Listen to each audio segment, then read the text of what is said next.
చంద్రబాబు నాయుడికి రక్తంలోనే కలిసిపోయి ఉన్నటువంటి వంశం అతనిది. వాడుకోవటం, వదిలేయటం, వాడుకోవటం, వెన్నుపోటు పడవటం, వాడుకోవటం, ఎంత నీచానికైనా దిగజారటం చంద్రబాబు నాయుడికి వెన్నతో పెట్టినట్టు విద్య. అతను నార అనేటువంటి ఆ రక్తంలోనే అణువణువు ప్రవహిస్తూ ఉంటుంది. నిన్న 74 సంవత్సరాల వయసు వచ్చి 14 సంవత్సరాలు ముఖ్యమంత్రిగా, 10 సంవత్సరాలు ప్రతిపక్ష నాయకుడిగా పనిచేసినటువంటి వ్యక్తి మతాల గురించి, కులాల గురించి మాట్లాడుతూ ముఖ్యమంత్రి క్రిస్టియన్, అదేవిధంగా home minister Christian, DGP Christian, SP Christian అని చెప్పి చెబుతున్నాడు.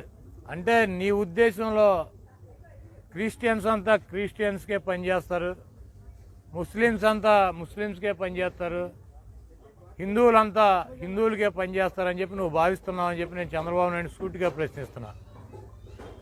చంద్రబాబు నాయుడు ఉద్దేశం ఏంటంటే అతను ఒక కులానికి సంబంధించినటువంటి వ్యక్తి కాబట్టి ఆ కులాన్ని బాగు చేయడానికి నేను అమరావతిలో రాజధాని పెట్టా కాబట్టి ఈ ప్రాంతంలో మా వాళ్ళందరినీ కూడా నా కులానికి సంబంధించినటువంటి అన్ని రంగాల్లో ఉన్నటువంటి ప్రముఖుల్ని తీసుకొచ్చి ఆస్తులు కొనిపెట్టాను కాబట్టి వీళ్ళందరూ కోటాను కోట్లు సంపాదించుకుంటానికి అవకాశం ఇచ్చాను కాబట్టి నాకు మళ్ళీనే అందరూ కూడా తప్పుడు మార్గాల్లో ప్రయాణం చేస్తారు.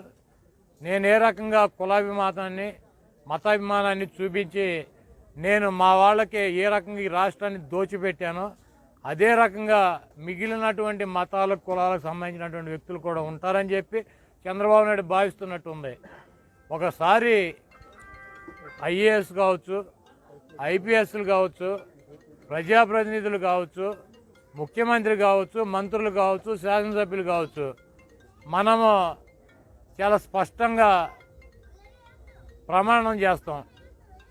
కులాలకు కానీ, మతాలకు కానీ, రాగద్వేషాలకు కానీ అతీతంగా అందరినీ సమభావంతో చూస్తూ పనిచేస్తామని చెప్పి ప్రమాణ స్వీకారం చేస్తాం.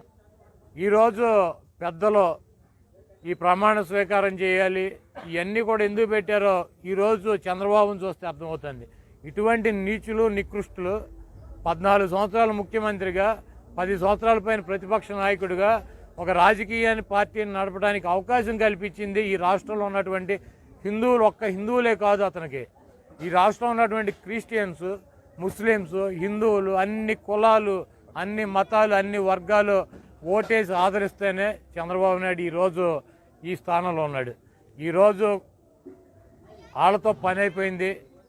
నాకు హిందువులు మెజారిటీ ఉన్నారు, వీళ్ళందరినీ జగన్మోహన్ రెడ్డి గారి మీద రెచ్చగొట్టాలి, ఈ రెచ్చగొట్టి ఈ ఓటు నేను సంపాదిస్తే మళ్ళీ ముఖ్యమంత్రి అవుతాను, నాకు ఎవడూ అవసరం లేదన్నటువంటి భావంతో అంత వయసు వచ్చి బుద్ధి లేకుండా మాడుతున్నటువంటి చంద్రబాబుని ఈ రాష్ట్ర ప్రజలు గమనించాలి.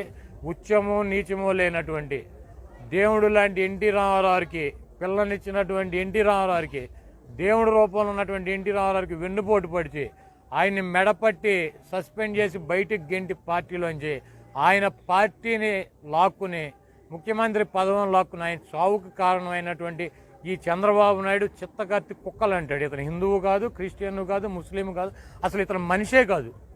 ఇతను చిత్తకత్తి కుక్కలు అంటాడు. ఏ టైములో ఏ అవసరం ఉంటే వాళ్ళ వెనకాల సొంగ కార్చుకుంటా తిరిగేటువంటి చిత్తకార్తి కుక్క లాంటి వాడు చంద్రబాబు. అతను కులం లేదు, అతనికి మతం లేదు, అతనికి అధికార దాహంతో 74 ఏళ్ల వయసు వచ్చిన సావటానికి సిద్ధంగా ఉన్నా కూడా ఇంకా ఈ రాష్ట్రంలో కులాలని, మతాలని రెచ్చగొట్టి ప్రజలను ఇబ్బంది కలిగించాలని చూస్తున్నటువంటి ఈ దుర్మార్గుడిని భూస్థాపితం చేసి రాజకీయంగా ఆ పార్టీలోంచి ఇక్కడ ఎన్టీ రామారావుని ద్రోహం చేసినటువంటి ఈ ద్రోహిని తన్ని ఈ పార్టీలోంచి, ఈ రాష్ట్రం నుంచి తరిమేయాల్సినటువంటి అవసరం ఈ రాష్ట్ర ప్రజలకు ఉందని చెప్పి తెలియజేస్తున్నా.